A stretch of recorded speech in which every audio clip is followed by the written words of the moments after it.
Good morning বন্ধুরা, এখন বাজে 8:05।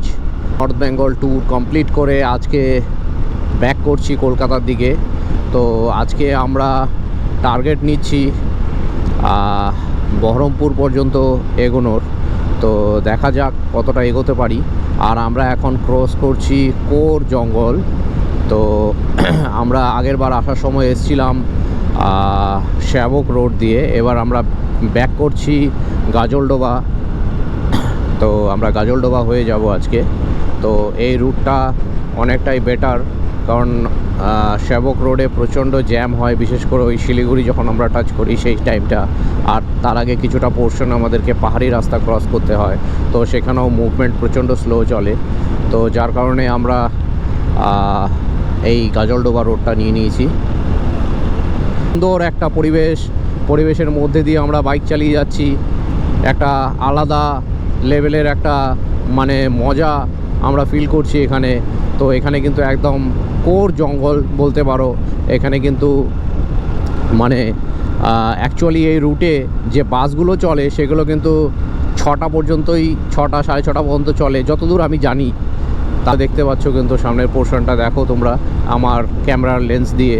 তো দেখতে পাচ্ছ একদম ঘন জঙ্গল। অনেকক্ষণ থেকে তোমাদের সঙ্গে কথা বলে যাচ্ছি, আর তোমরা আমার ভিডিওতে হয়তো চোখ রাখছো। তো তোমরা চোখ রেখে দেখতে পাচ্ছ যে আমরা কন্টিনিউয়াস একদম কোর জঙ্গলের ভেতর দিয়ে কিন্তু রাইড করে যাচ্ছি।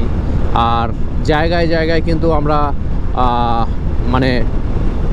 এইসব ধরনের সাইনবোর্ড দেখতে পাচ্ছি, যেখানে যেখানে লেখা আছে যে elephant crossing zone, animal crossing zone. তো এই জায়গাগুলো কিন্তু খুবই রিস্কি বিকেলবেলা পর থেকে, সন্ধ্যার পর থেকে, কারণ যে কোনো সময় যে কোনো বিপত্তি হতে পারে। এই দেখো বলতে বলতেই সামনে চলে এসছে এলিফ্যান্ট ক্রসিং জোন।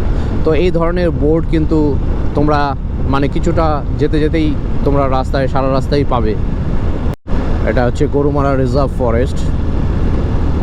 তো সামনে আমরা একটা সাইনবোর্ড দেখতে পাচ্ছি, যেখান থেকে আমরা এই রুট ধরে কোথায় কোথায় যেতে পারবো আর কত কিলোমিটার সেগুলো সব দেওয়া আছে। এখান থেকে জলপাইগুড়ি 34 কিলোমিটার, কোচবিহার 106, আলিপুরদুয়ার 107, আচ্ছা হাসিমারা 91, বীরপাড়া 66, ময়নাগুড়ি 19।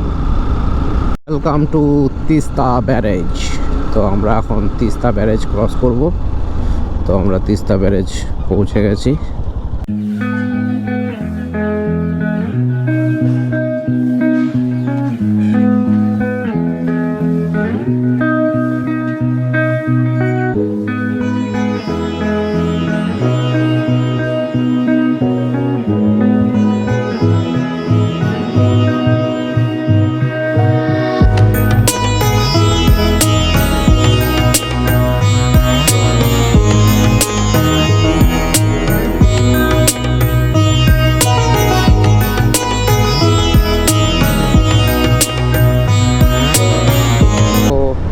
এই ডান দিকে যে ক্যানেলটা তোমরা দেখতে পাচ্ছ, কন্টিনিউ সেই তিস্তা ব্যারেজের ওখান থেকে শুরু হয়েছে।